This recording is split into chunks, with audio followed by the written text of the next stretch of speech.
চলেন আমি আপনার কাছে বোঝাতে চেয়েছি ও দাদু ভাই, আমি আপনার কাছে বললাম আপনি যখন 3 মাস পরে 4 মাস পরে যখন হাত তুলে দোয়া করবেন, যখন দোয়া যদি কান্না না আসে, আবার একটা কোয়ালিটি আমি আপনাকে শিখিয়ে যাই, কেন এখানে তো যুবক ছেলে কম, ওই জন্য অষ্টামে আদল বদল করলাম। চলেন একটাবার আগিয়ে যাওয়া যাক। যারা তরিকা মাস করে, জোহরের নামাজে কোনো টেনশন থাকে না, আসরের নামাজে কোনো টেনশন থাকে না, মাগরিবের নামাজে একটু চাপ পড়ে যায়, মাগরিবের নামাজ পড়ার পর 3 বার আস্তাগফিরুল্লাহ তওবা পাঠ করে, 3 বার সূরা ফাতিহা পাঠ করে, 10 বার কুল আল্লাহ সূরা ইখলাস পাঠ করে, 11 বার দরুদ শরীফ পাঠ করে আপনি আল্লাহ জিকির করবেন। আমি আমার কলব দিকে মতওয়াজ্জা আছি, আমার কলব জনাব পীর সাহেব হুজুর কেবলার ওসিলায় আল্লাহ তাআলার দিকে মতওয়াজ্জা হই। আল্লাহ পাকের পক্ষ হইতে চিশতিয়া তরিকা নিসবত অনুযায়ী জলি জিকিরে ফয়েজ আমার কলবে আসুক। আপনি জিকির করা শুরু করবেন। এক একটা তরিকার জিকির এক একটা নিয়ম। আমার জিকিরটা নিয়ে অন্য কেউ যদি বলে না ব্যাখ্যা ভুল বলেছে, আমার তরিকা হলো চিশতিয়া তরিকা, তার তরিকা আলাদা হতে পারে। আপনি জিকির করবেন লা, এখান থেকে বুকের এখান নয়, রুহ হলো এই জায়গায়, ইলা এই পর্যন্ত আসবে, এখান তোমার আব্বা মাকে স্মরণ করতে হয়, ইলাহা এ মাতুর তালা পর্যন্ত আসতে হয়, মাতার তালু এই জায়গায় মা ফাতেমাকে স্মরণ করতে হয়, চারিদিকে হযরতে আলী কাররামাল্লাহ আজাহা গো তিনি পাহারাদার। ইল্লাল্লাহ বলে যখন কলবে এখানে জারি করা হয়, যখন 2 আঙ্গুলের নিচে দুধের স্থানের নিচে যখন ধাক্কা দেওয়া হয়, ইল্লাল্লাহ এখানে আছে মুহাম্মদ সাল্লাল্লাহু আলাইহি ওয়াসাল্লাম, তার নিচে আছে ইমাম হাসান আর হোসেন, এটা স্মরণ করে যদি জিকির করা হয় আপনার কলব খুব অল্প সময়ে জারি হয়ে যাবে। কিন্তু জলসা মাহফিলে অজনসিয়াতে পীর সাহেব একটু মাগরিবে জিকির করবে, তাই আমরা 12 মাসে একবার জিকির করে বললাম আজকের শান্তি পেলাম না, না এটা পীরের তরিকা নয়। আপনি যদি এমন জিকির করেন অল্প সময়ে আপনার চেহারা পরিবর্তন হবে, অল্প সময়ে আল্লাহ আপনাকে জ্ঞান দান করবে, অল্প সময়ে দুনিয়ার মানুষ থেকে আপনি পৃথক হয়ে যাবে, অল্প সময়ে আল্লাহকে রাজি করতে পারবেন। তাহলে একটা নিয়ম চলে গেল, মাগরিবের নিয়মটা পাঠ করে দিলাম। এবার আপনি কি করবেন, এশার নামাজে একটু কষ্ট বেশি হবে। আপনি এশার নামাজটা আদায় করার পর 3 বার তওবা শরীফ, 10 বার সূরা ফাতিহা শরীফ, 3 বার কুল আল্লাহ সূরা ইখলাস শরীফ, 11 বার দরুদ শরীফ পাঠ করে নিয়াত করবেন আমি আমার কলব দিকে মতওয়াজ্জা আছি, আমার কলব জনাব পীর সাহেব হুজুর কেবলার ওসিলায় নবী করিম সাল্লাল্লাহু আলাইহি সাল্লামের কলব দিকে মতওয়াজ্জা হয়, তানার মোহাব্বত ফয়েজ আমার কলবে আসুক। আল্লাহুম্মা সাল্লি আলা সাইয়্যিদিনা মুহাম্মাদিন আন-নাবিয়্যিল উম্মি ওয়া আলিহি ওয়া আসহাবিহি ওয়া বারিক ওয়া সাল্লিম। এমন করে আপনি 100 বার দরুদ শরীফ পাঠ করবেন, 100 বার দরুদ শরীফ পাঠ করবেন। আপনি এমন করে ইবাদত করবেন, রাতের অন্ধকারে যদি রাসূলের দিদার না পাওয়া যায় আপনাকে পরিবর্তন করতে হবে কি 2 ঠোঁটের মাঝখানে, 2 পাশার মাঝখানে আপনার জবানটা সংশোধন করতে হবে, আপনার ইজ্জতটা সংশোধন করতে হবে, আপনার হালাল খাদ্য খাবার চেষ্টা করতে হবে। 3টি নিয়ম যদি আপনি পালন করতে পারো আমার নবী পাকের দিদার নসিব হয়ে যাবে। তখনও হুজুর ব্যাখ্যা দিয়ে বলেছে, তখনও যদি নবীর দরুদ পড়ে দিদার যদি নসিব না হয় তুমি হতাশা হয়ো না। চলো এবার ফজরের নামাজ পড়া হয়ে গেল, আপনি একটু সবরেসানি করে নিয়ে এবার আপনি নিয়াত করবেন আমি আমার কলব দিকে মতওয়াজ্জা আছি, আমার কলব জনাব পীর সাহেব হুজুর কলবের ওসিলায় খাজা মাইনুদ্দিন চিশতি রহমাতুল্লাহ আলাইহির কলব দিকে মতওয়াজ্জা হই, তানার কলব হইতে মোহাব্বত ফয়েজ দিদার আমার কলবে আসুক। আল্লাহুম্মা সাল্লি আলা সাইয়্যিদিনা মুহাম্মাদিন সাইয়্যিদিল মুরসালিন ওয়া আলা মুহি সুন্নতি শাইখ মাইনুদ্দিন চিশতি ইমামুত তরিকাতিল আউলিয়াইল কামিলিন। আপনি যদি এমন করে তাসবিহ, এমন করে তরিকা যদি মাস করো, রাসূলের দিদার যদি না পাও, খাজা আজমির রহমাতুল্লাহ আলাইহি দিদার যদি পেয়ে দাও, হাদিস শরীফের ব্যাখ্যায় তাফসীরের ব্যাখ্যা এসেছে খাজা হুজুরের দিদার যদি পেয়ে যাও, গপ করে তোমার হাত ধরে আমার নবীর সঙ্গে পরিচয় ঘটিয়ে দেবে। তাহলে পূর্বের রদ ছিল বাবা আল্লাহ আর নবী পেতে গেলে কোন মুফতি আলেম বক্তা ওয়াইজিনের কাছে পাওয়া যাবে না, যারা আল্লাহ আর নবী হাসিল করেছে তাদের কাছে গেলে আল্লাহ আর নবী সহজে পাওয়া সম্ভব। জোরে বলেন সুবহানাল্লাহ। তাও যদি এতে না হয়, এবার একটা কথা বলে রাখি, শিখে নেন, অসুবিধা হচ্ছে নাকি বড় ভাই? একটা কথা বলে রাখি, যদি কেউ খাজা আজমির রহমাতুল্লাহ আলাইহি তরিকা মাস করে যদি কেউ দিদার পায়, খাজা আজমির রহমতুল্লাহ আলাইহি তরিকা মস্করে যদি দিদার পায়, আপনি এক তরিকার আল্লাহর ওলি। সুবহানাল্লাহ। লাইন শেষ। এক তরিকার আল্লাহর ওলি। আপনি যদি একটু বলবো, তা একটু ছোট করে বলি, আপনি যদি দ্বিতীয় তরিকা মস্করে যদি তানার দিদার পাও, দুটো তরিকার আল্লাহর ওলি। এবার দুটো তরিকার আল্লাহর ওলি হলে কি হবে? আসসালামু আলাইকুম ইয়া হালাল কুবুর ইয়াগফিরুল্লাহু লানা ওয়া লাকুম আনতুম সালাফুনা ওয়া নাহনু বিল আসহার। এই দোয়া শেষ হওয়ার আগে এতটা সময়ের ভিতরে একটা কবরের কাছে দাঁড়ালে পূর্ণাঙ্গ কবরবাসীর চেহারা আপনি দেখতে পাবেন। সুবহানাল্লাহ। তৃতীয় তরিকা হলে কি হবে? তৃতীয় তরিকা হলে আপনি এক জায়গা থেকে দুনিয়ার হালাত রেখে দিয়ে আপনি আর একটা জায়গায় ভ্রমণ করতে পারবেন। চতুর্থ তরিকা মশ করলে কি হবে? চতুর্থ তরিকা যদি আপনার কমপ্লিট হয়ে যায়, 24টা ঘন্টা আপনি চোখ বোঝালে পৃথিবীর এক প্রান্ত থেকে আর এক প্রান্ত দেখতে পারবে। তাই মেজলা হুজুর পীর কেবলা রহমাতুল্লাহ আলাইহিকে জিজ্ঞাসা করা হয়েছিল, হুজুর চাঁদ উঠেছে না উঠেনি, ঈদ হবে না হবে না?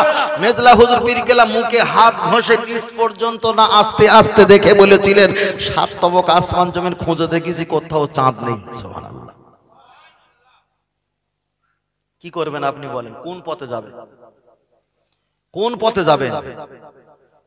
ফের বলছি, বড় বড় বড় জ্ঞান সঞ্চয় করেও আল্লাহ পাওয়া যায় না।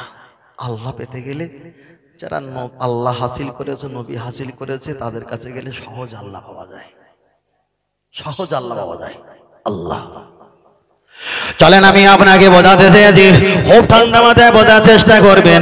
আমি আপনার কাছে একটাই কথা বলছি, আল্লাহ আর নবী পাওয়া সহজ উপায়টা বলতে বলতে তো আমি প্রায় ঘন্টা খানেক বলেই ফেললাম।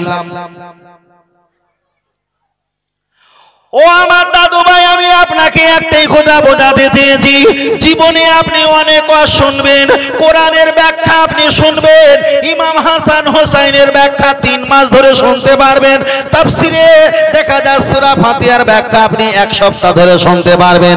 ফের বলছি, সূরা ফাতিহার ব্যাখ্যা 1 সপ্তাহ ওয়াজ শুনে আপনি আল্লাহ আর নবী পাবেন না, পাবেন না।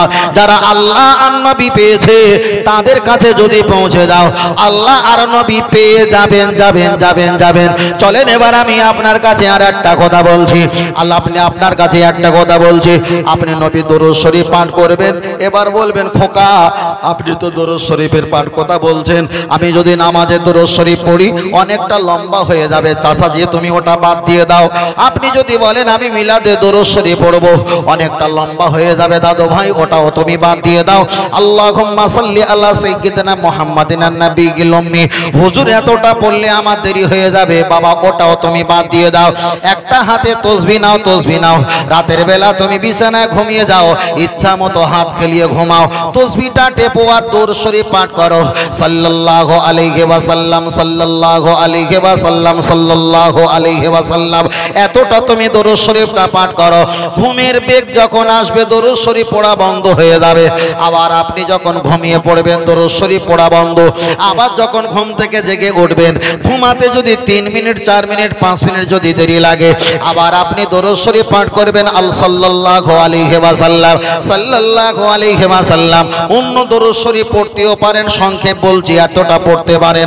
আপনি পড়তে পড়তে আবার ঘুমিয়ে পড়লেন, যদি নবীর দিদার আপনার নামাজের ভিতরে না আসে, নবীর দিদার যদি ওই জিকির আজকারের ভিতরে যদি না হয়, নবীর দিদার যদি অন্য কোনো প্রসেসিং এ যদি না হয়, আপনি দরুদ শরীফ পাঠ করে ঘুমিয়ে যাবেন, ঘুম থেকে উঠে দরুদ শরীফ পাঠ করবেন, আবার আপনি ঘুমিয়ে যাবেন। তাহলে একদিকে আপনার ঘুমও চলছে, একদিকে যতক্ষণ জেগে আছি নবীর প্রতি দরুদ শরীফ পাঠ করছে। হুজুর আমার ব্যাখ্যা দিয়ে বলেছেন, তোমরা যদি এমন করতে পারো, খুব অল্প সময়ে তোমার নবীর দিদার নসিব হয়ে যাবে। কে বলেছে আল্লাহ পাওয়া নবী পাওয়া খুব কঠিন? ও যে পায়নি সে বলবে কঠিন, কেন ঘোড়ার কোচে ওর কোচে কিচ্ছু নেই। যে পেয়েছে তার কাছে গিয়ে দেখিয়ে দেবে যে পাওয়া সহজ, পাওয়া সহজ। তবে একটা কথা বলবে, তোমার ডাক না শুনে কেউ না আসে তবে একলা চলো। খবরদার, 2 ঠোঁটের মাঝখানে 2 পাছার মাঝখানে হারাম কি হালাল খাওয়াটা একটুখানি বাঁচতে হবে, সহজ পাওয়া যাবে। চলেন আমি আপনাকে বোঝাতে চাই, লক্ষ্য করে দেখা যায় আমি আপনার কাছে বোঝাতে চেয়েছি নবীর দিদার পাবেন, নবীর দিদার পাবেন। আমি আপনার কাছে একটাই কথা বলছি, আজ থেকে হয়তো 10 বছর পরে আমি ভবিষ্যৎবাণী করে গেলাম, 10 বছর পরে কিংবা 5 বছর পরে কতই লোক বলবে আমি নবীর দিদার পেয়েছি, কতই লোক বলবে আমি আল্লাহর ওলির দিদার পেয়েছি। আমি এতটা ভিতরে আমি যাচ্ছি না, যাবার কোনো আশঙ্কা আমি রাখি না, আমি এটা নিয়ে কখনো মতবিরোধ কিছুই করি না। তবে এতটুকু বলছি, মান আরাফা নাফসাহু ফাকাদ আরাফা রাব্বাহু, যে নিজে নিজেকে নিয়ে ভাববে ফাকাদ আরাফা রাব্বাহু, ওই বান্দা তো আমার আল্লাহকে চিনেই ফেলবে। আপনার কবরে যাবে কোনো পীর সাহেব যাবে না, আপনার কবরে কোনো দেখা যায় আপনার কোনো হুজুর যাবে না, কোনো আলেম যাবে না। তবে একটা কথা আমি মিস্টেক বলে ফেলেছি, আমাদের তরিকতের ব্যাখ্যা হলো মরণকালে তুমি যে হাক্কানি পীর মাশায়েখের হাতে মুরিদ হয়েছিলে, মরণকালে ইবলিস যখন তোমাকে প্রসাব খাওয়াবে লা ইলাহা লা ইলাহা এতটা পড়ানোর চেষ্টা করবে, যদি হাক্কানি পীর মাশায়েখ হয় মরণকালে তোমার কাছে এসে শয়তানকে তাড়িয়ে দেবে। আবার কোন তরিকতের ব্যাখ্যা এসেছে আপনি যদি কবরে চলে যাও হাক্কানি পীর মাশায়েখ সেখানে তোমাকে হাজির হয়ে যাবে। আপনি যখন হাসরে ময়দানে যাবেন, আপনি যে পীরের তরিকতে মহব্বত করেছিলেন তাদের একটা ঝান্ডার নিচে আপনাকে লাইন করাবে। তাহলে হাসরে ময়দানে 73টা দল হবে, তার ভিতরে আপনি কোন পীরের মুরিদ তার ভিতরে আপনাকে হাজির করাবে। আপনার পীর যদি সঠিক হয়, আপনার পীরের বংশ সিলসিলা যদি সত্যকারী আল্লাহর নবী পাবার লক্ষ্যে যদি থাকে, তাহলে আপনার লাইনটাও নাজাত প্রাপ্ত হয়ে যাবে। ও বাপজির, আমি আপনার কাছে একটাই কথা বলতে চেয়েছি, তাহলে এখানে আমার মুরব্বীরা যারা আছেন, দাদু ভাই, আজকে আমরা শিক্ষা নিয়ে নেব আল্লাহর নবী কিভাবে পাওয়া যায়। সহজে আমি আপনাকে বুঝিয়েছি, জানি না এমন কোথায় বলেছি কি না বলেছি আমার কোনো খেয়াল নেই। তবে আজকে আমার দাদু ভাই বড় ভাইরা এতটাই কথা বললাম, কোন পীর, কোন আলেম, কোন মুফতি, কোন হুজুর, কোন বক্তা, কোন হাফেজ, কোন ওয়াইজির, কোন শিল্পীওয়ালা তাদের কাছে গেলে আপনি কোরআনের জ্ঞান পাবে, হাদিসের জ্ঞান পাবে, উসুলের জ্ঞান পাবে, ফিকহের জ্ঞান পাবে, মান্তিকের জ্ঞান পাবে, কিন্তু আল্লাহ আর নবী হাসিল করার জ্ঞান আপনি পাবেন না। তবে যারা আল্লাহ আর নবী হাসিল করেছে এদের কাছে গেলে আল্লাহ আর নবী আপনি হাসিল করতে পারবেন। চলেন একটাবার আগিয়ে যাওয়া যাক। আল্লাহ নবী জানিয়েছে যারা দুনিয়াতে আমাকে দেখেছেন তারা সত্য দেখেছেন, ইবলিস আমার সুরাত চেহারা ধারণ করতে পারে না। আপনি যদি নবীর দিদার দুনিয়াতে একটাবার পেয়ে যাও, আপনার দুনিয়াতে কোনো টেনশন থাকবে না, মরণকালে কোনো টেনশন থাকবে না, কবরে কোনো টেনশন থাকবে না, হাসরে মাঠে কোনো টেনশন থাকবে না, আর জাহান্নামে যাবারও কোনো টেনশন থাকবে না। তার কারণ হলো নবী হলো আমাদের রাহাবার, নবী হলো আনা বুইস্তু মুআল্লিমান, নবী হলো আমাদের শিক্ষক, আনা সাইয়্যিদু উলদি আদম ইয়াউমাল কিয়ামা। আল্লাহ নবী হলো আমাদের সরদার, আমাদের প্রতিনিধি। আমার আল্লাহ হলো জান্নাতের মালিক, আর আমার নবী হলো জান্নাত বন্টনকারী। জোরে বলেন সুবহানাল্লাহ, আর একটু জোরে বলি সুবহানাল্লাহ। আমি আপনাকে বোঝাতে চেয়েছি, ইমাম মিশকাত রাহমাতুল্লাহ তিনি বর্ণনা করেছেন একবার সুবহানাল্লাহ পড়লে কতটা নেকি হয়। আসসামা ওয়াল আরদা, আসমান আর জমিন যতটা ডিফারেন্স, কতটা difference, lakh lakh million million billion billion trillion trillion crore crore kilometre. একবার সুবহানাল্লাহ পাঠ করলে আসমান আর জমিনের ফাঁকা জায়গা আল্লাহ নেকি দিয়ে ভরপুর করিয়ে দেয়। আর একটু জোরে বলেন সুবহানাল্লাহ। চলেন আমি আপনাকে বোঝাতে চাই, ও আমার বাপজিরা, লক্ষ্য করে দেখা যায় আপনি নামাজ পড়বেন, ফের বলছি অনেক ব্যক্তি নামাজ পড়ে কিন্তু তার আমল আছে, ঈমান থাকে না। আমরা হানাফি মাযহাবের মানুষ, আমরা পীর মাশায়েখের মানুষ, আমরা আল্লাহর ওলিদের মহব্বতের মানুষ। আপনি নামাজ পড়বেন, ডান দিকে বাম দিকে সালাম ফিরিয়ে মুনাজাতের শেষে অনেকে বিরহমাতিকা ইয়া আরহামার রাহিমিন বলে মুনাজাতটা শেষ করে। আমি তাদের খারাপ বলতে পারবো না, তবে বিরহমাতিকা ইয়া আরহামার রাহিমিন, তোমার বাপ আমার বাপ নবী আদম আলাইহিস সালাম 350 বছর বলেছিল। বশিরাট হুজুর একটা কিতাব বর্ণনা করেছেন, কিতাবটার নাম হলো মিলাদে মুস্তাফা। হুজুর আমার ব্যাখ্যা করে বলেছেন বিরহমাতিকা ইয়া আরহামার রাহিমিন, जिसका मतलब ऐसी है, আল্লাহ তুমি আমার প্রতি রহমত দাও, আমার প্রতি দয়া দাও, আমার প্রতি করুণা দাও।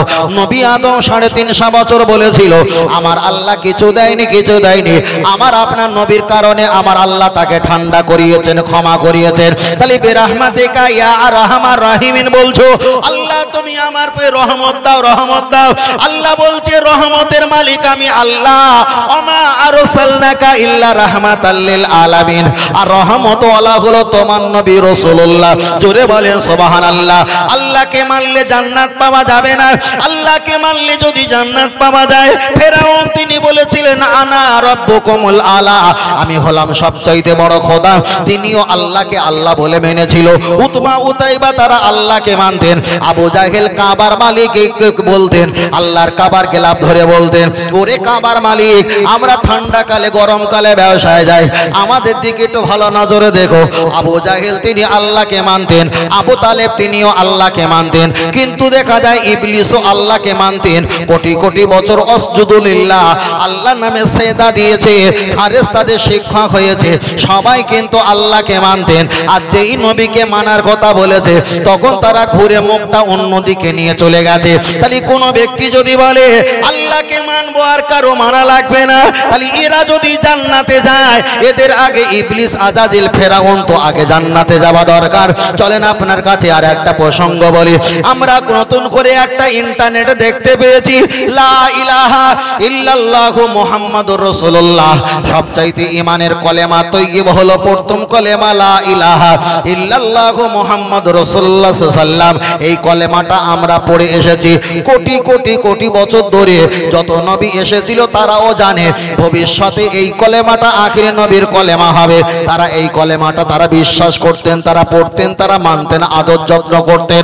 কিন্তু 2024 সালে ইন্টারনেটে একটা কলেমা আপলোড দিয়ে বলেছে লা ইলাহা ইল্লাল্লাহু মুহাম্মাদুর রাসূলুল্লাহ। এটা যদি বলা হয় আল্লাহর পরে নবীর নাম মুহাম্মদ, এটা শিরক হবে। নতুন করে একটা সহি কলেমা দিয়েছে লা ইলাহা ইল্লাল্লাহু আল্লাহু আকবার, এটাই হলো সহি কলেমা। তাহলে যারা আমাদের কাছে সহি কলেমা তুলে দিয়েছে, যারা আমাদের কাছে সহি নামাজ তুলে দিয়েছে, যারা আমাদের কাছে সহি বুখারী তুলে দিয়েছে, যারা আমাদের কাছে সহি জান্নাতি দল তুলে দিয়েছে, হিসাব করে কোরআন হাদিসের ক্যামেরা নিয়ে দেখো ওদের ভিতরে ইসলাম আছে কিন্তু ঈমান। ভাই নতুন করে শতবার অনেকবার বলেছি, কতবার বলেছি ঠিক নেই, নতুন করে বলছি নি, তবে শুধু বোঝাতে চেয়েছি। ও সহি জান্নাতি দল নামাজ পড়েছে, নামাজ পড়লে কেন, কার হুকুম? বলছে কেন নবী বলেছে সবচেয়ে বড় ইবাদত। কোরআন পড়ো, বলছে হ্যাঁ। কোরআন কেন পড়ো? কেন নবী বলেছে সবচেয়ে বড় তেলাওয়াত কোরআন। তা বেরাহমাতিকা পড়লে, কলেমা শরীফ পড়লে না? নবী তো ওটাও বলেছে সবচেয়ে বড় জিকির হলো আফদালু জিকরি জিকরি লা ইলাহা। তা বড় নামাজটা নবী বলেছে নিয়েছো, বড় তেলাওয়াত কোরআন নবী বলেছে ওটাও নিয়েছো, তা বড় জিকিরটাও তো নবী বলেছে বড় জিকির, তা এটা না নিয়ে বেরাহমাতিকা নিলে কেন? তাহলে এসব কোন কোম্পানি ব্যাপারটা বুঝতে পারছো? ফের বলছি ওদের ভিতরে ইসলাম আছে কিন্তু ঈমান নেই, নেই। ওসব কিচ্ছু হবে না, ফালতু। টোটাল আমাদের টোটাল ভারতবর্ষের ভিতরে আজই পর্যন্ত কুতুবে আকবর সবচাইতে বড় কুতুব বেঁচে আছে, যার সঙ্গে সম্পর্ক আমার 3 বার হয়েছিল। বয়স প্রায় 109 বছর, এই বয়স প্রায় 119 বছর কম বেশি। আমি তানাকে জিজ্ঞেস করলাম হুজুর কোন দলটা জান্নাতে যাবে একটু বলেন না। বলে খোকা আমি নবীরে জিজ্ঞেস করেছি হুজুর কোন দল জান্নাতে যাবে, আমার নবী হেসে বলেছিল তোমরা যে দলটা করছো আমি মুহাম্মদ সাল্লাল্লাহু আলাইহি ওয়াসাল্লাম আল্লাহর কাছে পছন্দনীয়। বলো সুবহানাল্লাহ। তুই হাজার জান্নাতের উপমা দেখা, যদি খারাপ পৃথিবী হাতে ধরিয়ে দেয়, খোদার কসম করে বলছি এ জান্নাত ছাড়ার অন্য কোন নতুন জান্নাতের আশা আমরা আহলে সুন্নাত আল জামাত করি না, না, না। যদি বলেন হুজুর ওটা জিজ্ঞেস করেছে ওটা কি জায়েজ, আপনি জানেন না সফি ফাতেহা আলাইহিস রহমাতুল্লাহ আলাইহি হাদিস পড়ছিল, বসিরাট হুজুর লিখেছেন দাদাপি রহমাতুল্লাহ আলাইহির বিস্তারিত জীবনী। সফি ফাতেহা আলাইহিস রহমাতুল্লাহ আলাইহি আমার নবীর কাছ থেকে ডাইরেক্ট জিজ্ঞেস করলেন হুজুর এটা আপনার হাদিস না এটা জয়ীফ হাদিস না ভুল হাদিস? আমার নবী মুফতি সাহেবকে বলেছিলেন আমি মুহাম্মদ সাল্লাল্লাহু আলাইহি ওয়াসাল্লাম এটা আমার জবানের হাদিস। বলো সুবহানাল্লাহ। যদি বলেন হুজুর ওটাও হবে না, তাহলে হযরত ওমর ফারুককে যখন হত্যা করার প্রকল্প করেছিল, মেরেছিল, কতল করেছিল, মারা যায়নি, 2-3 দিন পরে মারা যাবে, তখন নিজের ছেলেকে মা আয়েশা সিদ্দিকা রাদিয়াল্লাহু তাআলা আনহার কাছে পাঠিয়েছিল, বললেন আপনার জায়গার কাছে আমার আব্বাজির একটু জায়গা একটু দান করেন, ভিক্ষা দাও, ভিক্ষা দাও, দাবি না ভিক্ষা দাও। তখন বললেন আমি যদি দেই, নবী যদি নারাজ থাকে তাহলে কেমন হয়, চলো তোমার নবীর কাছে জিজ্ঞাসা করব নবী রাজি আছে কিনা। আম্মা জানা আয়েশা সিদ্দিকা রাদিয়াল্লাহু তাআলা আনহা হযরত ওমর ফারুককে কাঁধে করে সাহাবারা সঙ্গে করে নিয়ে মাজার শরীফের কাছে এসে জিজ্ঞাসা করলে, রওজার কাছে, যে আপনার আবু হযরত ওমর এই জায়গা চাচ্ছে, আমি কি দেব? কবরের ভিতর দিয়ে রাসূল পাক আওয়াজ দিয়ে বলেছিলেন, অবশ্যই ওমরকে তুমি দিতে পারো। বলুন সুবহানাল্লাহ। আমরা এতটুকু বলছি, আমাদের ভুল ত্রুটি হয়েছে কি না হয়েছে, ভুল হচ্ছে কি না হচ্ছে, আমাদের পীর মাশায়েখকে সন্দেহ ছিল, ডাইরেক্ট নবীর কাছে জিজ্ঞাসা করেছে, ঠিক না ঠিক? এইটাই আল্লাহ আল্লাহ। আমি ফের বলছি, দোলাদলি, ঠেলাঠেলি, গুতুগুতি, একজনকে ভালোবাসতে থেকে একজনকে গালি বন্ধ করো, অন্তত নিজের কিন্তু লুঙ্গি ফেড়ে ফাঁকা হয়ে যাবে। কিচ্ছু হবে না, কিচ্ছু হবে না, কিচ্ছু হবে না। বুঝেছি? যা লাভ হবে তোমার হুজুর আমি আমার লাভ হবে, আর ওনার হুজুর উনি ওনার লাভ হয়, মাঝখানে আপনি পড়ে যাবেন, কিচ্ছু হবে না। জীবনে কারো বিরোধিতা করো না, আমি বারবার বলছি। তবে বিরোধিতা করবে কাদের? যারা আমাদের জমিগুলো কেটে কেটে কেটে কেটে দখল করে নিচ্ছে। এটা আমাদের হক, হক। চলেন আমি আপনাকে বোঝাতে চেয়েছি, লক্ষ্য করে দেখা যায় আমরা নামাজ পড়ি, নামাজের মোনাজাতের শেষে আমরা কলেমা শরীফ পড়ি, ওরাই তো কলেমা শরীফ পড়ে না। ও বাপজিরা, আমি আপনাকে একটাই কথা বলছি, আপনি কলেমা শরীফ পড়েন আর নাই পড়েন আমার যায় আসে না। আপনি মোনাজাত করতে পারেন, নাও করতে পারেন, কেন নামাজের ভিতরে বাইরে কোনো অংশ নাই মোনাজাত করার। আপনি করতে পারেন, নাও করতে পারেন, তবে আপনি যখন মোনাজাত করলেন, বড় ইবাদত নামাজ নবী বলেছেন আপনি পালন করলেন, বড় তেলাওয়াত কোরআন নবী বলেছেন পালন করলেন। সেই নবী বলেছেন আফদালু জিকরি জিকরি লা ইলাহা ইল্লাল্লাহু মুহাম্মাদুর রাসূলুল্লাহ সাল্লাল্লাহু আলাইহি ওয়াসাল্লাম, ওটা কেন আপনি পালন করলেন না? চলেন একটা বার আগিয়ে যাওয়া যাক। আমরা নবীর নামটা শুনে একটা বার চুম্বন করি, নবীর নামটা শুনে আমরা চোখে মুখে লাগাই। অনেকবার নাম বলেছি, হয়তো চুম্বন খেলাম না, এটাই আমাদের দুর্বলতা, এটা আমাদের অলসতা। কিন্তু নবীর নাম শুনে চুম্বন খাওয়া ভালো, এটা আমরা বিশ্বাস করি করি করি আগিয়ে চলে যাওয়া যাক। নবীর নামের মোহাম্মতের নাম একটা বার তাকিয়ে দেখো। ওরা বলেছে এটা দুটো ভাগ, আমি বলবো দুটো ভাগ না। আপনাদের নাম আছে মোহাম্মদ আব্দুল লতিফ মোল্লা। মোহাম্মদ হলো একটা অপশন, আব্দুল হলো একটা অপশন, লতিফ হলো একটা অপশন, মোল্লা হলো একটা অপশন। চারটে অপশন মিলিয়ে হয় একটা ব্যক্তির নাম মোহাম্মদ আব্দুল লতিফ মোল্লা। চারটে অপশন মিলিয়ে একটা ব্যক্তির নাম লা ইলাহা ইল্লাল্লাহু মুহাম্মাদুর রাসূলুল্লাহ সাল্লাল্লাহু আলাইহি ওয়াসাল্লাম। পূর্ণাঙ্গটা দুটো নাম মিলিয়ে হয় একটা লাইন, একটা লাইন, একটা লাইন। আমি আপনাকে বোঝাতে চেয়েছি, নবী আদম আলাইহিস সালাম এক সময় তিনি অলজিবালা পাহাড়ের উপরে বসে আছেন, জঙ্গলের কিছু হরিণ জিজ্ঞাসা করলেন, ও নবী আদম আলাইহিস সালাম আকাইফা হালকা, কি খবর হুজুর একটা বার বলেন। নবী আদম আলাইহিস সালাম বলেছিলেন, আল্লাহর ভয়তে, আল্লাহর গজবের ভয়তে আমাদের চোখ থেকে পানি নির্গত হয়, আমরা কান্নাকাটি করা শুরু করে দিয়েছেন। নবী আদম আলাইহিস সালামকে জিজ্ঞাসা করলেন, আপনারা কাঁদছেন আল্লাহর ভয়তে, কিন্তু আপনাদের কষ্ট থেকে আমাদের কষ্ট বেড়ে গেল। তাফসীরে মুনির যত সম্ভব হুজুর আমার ব্যাখ্যা দিয়ে বলেছেন, নবী আদমের কান্না দেখে হরিণগুলো কেঁদেছিল, তার মহব্বতে ঘন্টা কি ঘন্টা বসেছিল, তিনি খেলেন না, হরিণগুলো খেলেন না। সন্ধ্যার পূর্বে বলেছিলেন, আপনারা এবার একটা বার বাড়ি যাও, তোমাদের পরিবার খোঁজাখুঁজি করবে। হরিণগুলো যখন চলে আসছিল, নবী আদম আলাইহিস সালাম জান্নাতি লাকড়ি পাতা মারিয়াম ফুল ওদেরকে দিয়েছে, ওরা চিবিয়ে চিবিয়ে খেয়েছে। ওদের চেহারাটা উজ্জ্বলতা ঝিকিমিকি করে নূরে, আর গাল থেকে সুগন্ধ জারি হয়। দোনো আরজুলাকুম, দুই পাশা দুই ঠাঙের মাঝখানে মৃগনাভি কস্তুরী আমার আল্লাহ দান করেছে। জঙ্গলে দ্বিতীয় দল হরিণ জিজ্ঞাসা করলো, মাহাজা, ওটা কি, ওটা কি, কি ব্যাপার একটা বার বলো। ওরা বলল, নবী আদম আলাইহিস সালাম কাঁদছিল, তার মহব্বতে আমরাও কেঁদে দিয়েছিলাম, আমরা পাশে বসেছিলাম, তার কষ্টটা আমরা ভাগ নিয়েছিলাম, আমরা চলে আসছিলাম, উনি আমাদের লাকড়ি পাতা মারিয়াম ফুল দিয়েছে, আমরা খেয়েছি, আল্লাহ এতটা নিয়ামতি দান করেছে।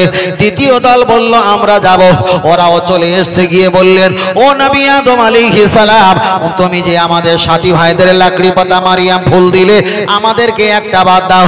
ওদেরকেও দিয়েছে, ওরা খেয়েছে। তাফসীরের ব্যাখ্যা এসেছে ওদের চেহারাটা কুত্তার বেনায় পরিণত হয়েছে। তার ব্যাখ্যা হলো আগে যারা এসেছিল এরা মাল নিতে আসেনি, এরা মাল নেবার জন্য আসেনি। নবীর কান্নায় কেঁদেছে, নবীর মহব্বতে বসেছে, নবীর মহব্বতে সময় লাগিয়েছে, তার কষ্টের ভাগীদার হয়েছে। কিন্তু মহব্বতে বসে থাকার বিনিময়ে চলে যাচ্ছিল নবী আদম আলাইহিস সালাম, লাকড়ি পাতা মারিয়াম ফুল তাদের দিয়েছে, তারা চিবিয়ে খেয়েছে। আল্লাহর নবীর মহব্বতের কারণে আমার আল্লাহ নিয়ামতি তাদের দান করেছে।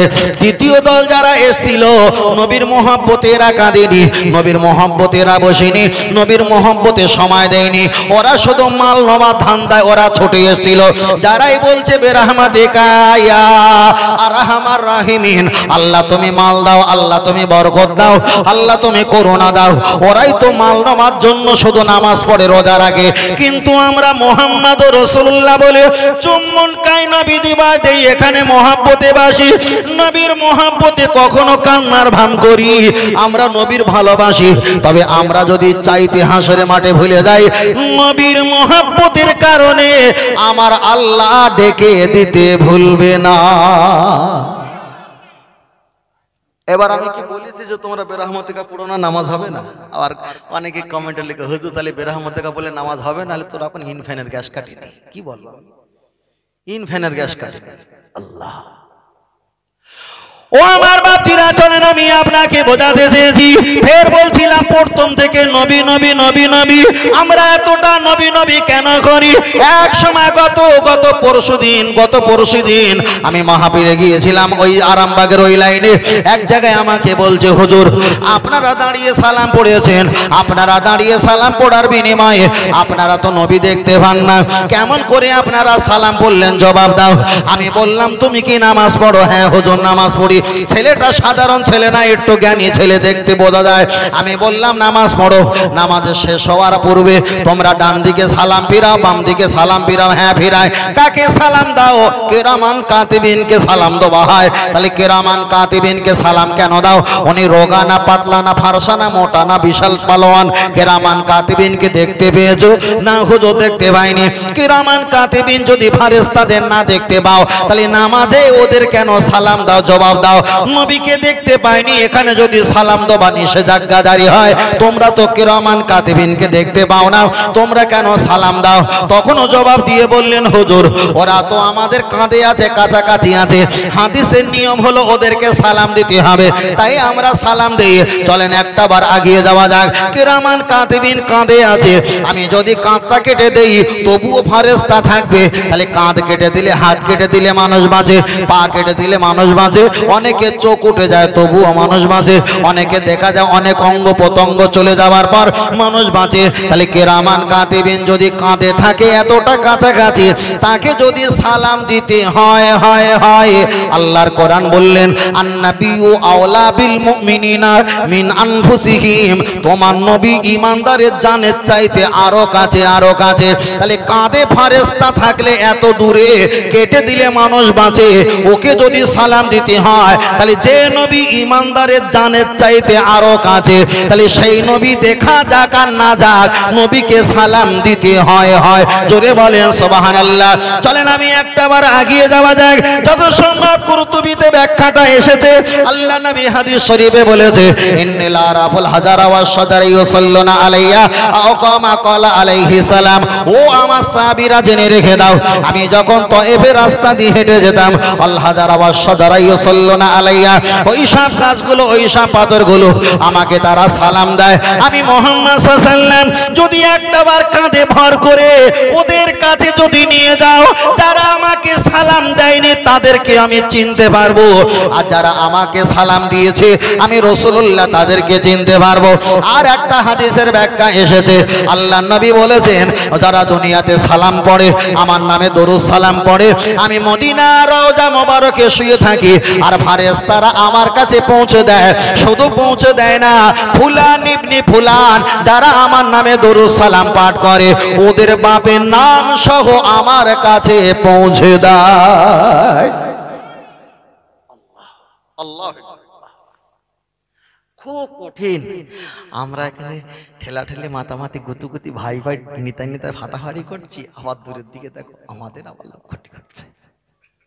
আল্লাহ বন্ধ করো, সব বন্ধ করো। আল্লাহ আল্লাহ। ফের বলছি, আর একটা কথা বলছি ভাই, কেউ কারণ নয়, আপনার নাজাত আপনার জন্য ভাবতে হবে। নাকি ভুল বলছি বাবু? কেউ কারণ, হ্যাঁ, তবে যেতে বলেছি কার কাছে? কোনো বক্তা, কোনো মুফতি, কোনো মুহাদ্দিস, কোনো আলেম, কোনো শিল্পী, কোনো ইমাম, কোনো হুজুরের কাছে যেতে বলিস কার কাছে? যারা আল্লাহ আর নবী হাসিল করেছে তাদের কাছে গেলে আল্লাহ নবী পাওয়া যাবে, ওই জায়গায় যেতে বলেছি। আল্লাহ